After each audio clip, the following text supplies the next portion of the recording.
नमस्कार दोस्तों, क्राइम खुलासा न्यूज में आपका बहुत बहुत स्वागत है। दोस्तों, क्राइम खुलासा न्यूज के साथ मैं हूं संध्या तिवारी। चलिए रुक करते हैं नई खबरों के साथ। अब जिसको संदेश लेना हो वो संदेश ले। दबदबा था, दबदबा रहेगा।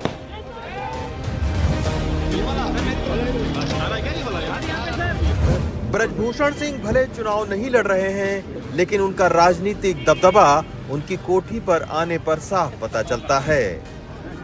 ब्रजभूषण सिंह 6 बार सांसद रहे हैं। ये पहला मौका है जब कैसरगंज संसदीय सीट से वो चुनाव नहीं लड़ रहे हैं और इसका दर्द उनके बयान से महसूस होता है। वो शेर है कि इतने गहरे घाव कहाँ से आए होंगे, लगता है तुमने ही दोस्त बनाए होंगे। तो ये प्रकृति का नियम है। ये घाव जो सबसे गहरा होता है अपनों का होता है। अपनों का होता है? अपने जब देते हैं तो ज़्यादा गहरा घाव होता है। ब्रजभूषण सिंह जहां अपने पुराने सिपाहसलारों को एकजुट कर रहे हैं, वहीं उनके बेटे करणभूषण पकड़िया बाजार में छोटी छोटी नुक्कड़ सभाएं करके वोट मांग रहे हैं।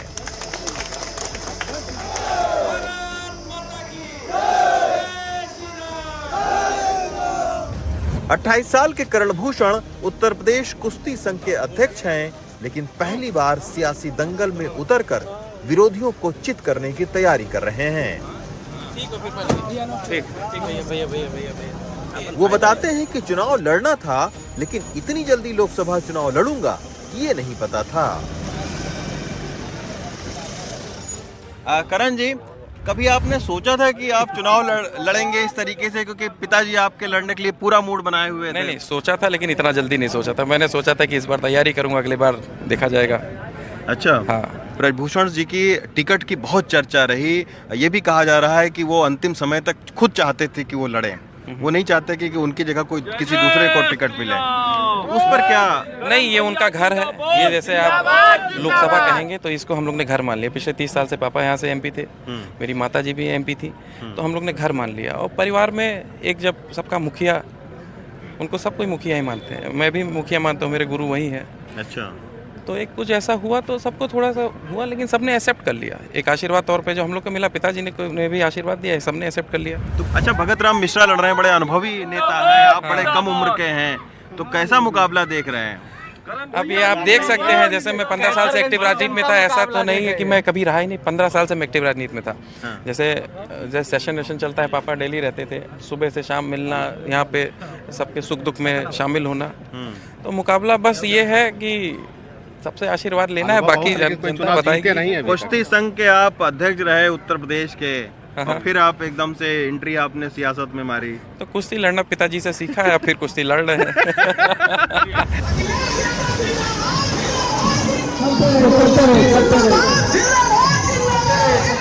उधर ब्रजभूषण सिंह के बेटे के खिलाफ इंडिया गठबंधन ने वरिष्ठ नेता भगत राम मिश्रा को चुनावी मैदान में उतारा है।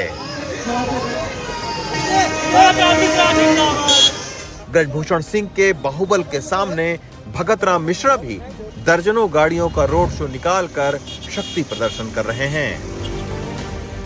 कैसरगंज संसदीय क्षेत्र में 1 लाख से ज्यादा ब्राह्मण मतदाताओं में सेंध लगाने के लिए इंडिया गठबंधन ने उन पर दांव खेला है।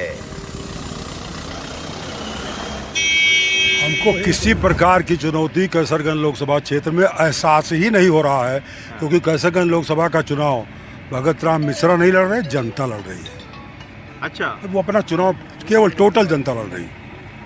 लेकिन जिस तरीके से उनके अभी भाषण आए हैं, उनका जो बेटा है उनको बीजेपी ने टिकट दिया है, काफी हॉट सीट मानी जा रही है। अब बीजेपी उनको हाट मान रही है, हमारे क्षेत्र की जनता किसी को हाट नहीं मान रही है। कैसरगंज में 37% मुस्लिम और 10% ब्राह्मण वोटों के चलते इस सीट पर मुकाबला दिलचस्प हो गया है। ब्रजभूषण सिंह का सियासी दबदबा 90 के दशक से बनना शुरू हुआ। राम मंदिर लहर में पहली बार सांसद बने, फिर 6 बार लोकसभा सीट जीतते रहे। इस बार पहलवानों के गंभीर आरोपों के बाद उनका टिकट जरूर कटा, फिर भी वो अपने बेटे को टिकट दिलवाने में कामयाब रहे। यही वजह है कि यहाँ मुद्दों पर नहीं, बल्कि ब्रजभूषण के दबदबे की ज्यादा चर्चा हो रही है। अब जिसको संदेश लेना हो वो संदेश ले। दबदबा था, दबदबा रहेगा। कैसरगंज संसदीय सीट पर इस बार ब्रजभूषण सिंह 30 साल के बाद में चुनाव नहीं लड़ रहे हैं। उनके बेटे करण भूषण सिंह चुनाव लड़ रहे हैं। लेकिन ब्रजभूषण सिंह का एक डायलॉग जो है वो काफी इलाके में चर्चित रहा।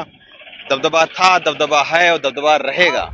दबदबा का एक अर्थ ये लगा सकते हैं आप कि जैसे 2-3 बार वो अपना रह चुके हैं, उसके बाद उनकी पत्नी रही है, उसके बाद उनके बेटे आए हैं और यहाँ की जनता कैसरगंज की उनके बेटे को भी सांसद बनाएगी, उसमें दो राय नहीं है। 15 साल तक हमने जिस व्यक्ति को अपना जनप्रतिनिधि चुना, अपना सांसद चुना, वो अब आज दबदबे की बात करता है। इस बार दबदबा दबा दबा उनका दबदबा तो माननीय मुख्यमंत्री जी ने ही खत्म कर दिया, मंच पर न चढ़ा करके। ऐसे मंच पे न चढ़ाते हुए उनका दबदबा वही खत्म करके माननीय मुख्यमंत्री जी। अब और इससे बड़ा दबदबा कब खत्म होगा? सर दबदबा था, दबदबा है, दबदबा बना रहेगा। मैं नहीं, मेरा परिवार है। दबदबा है, दबदबे को कौन रोक सकता है? वो तो ईश्वर की देन है। दबदबा बना रहेगा। जय श्री राम। देश दुनिया की निगाहें कैसरगंज हॉट सीट पर टिकी हैं। यहाँ सियासी हार और जीत से पता चलेगा कि ब्रजभूषण का सियासी दबदबा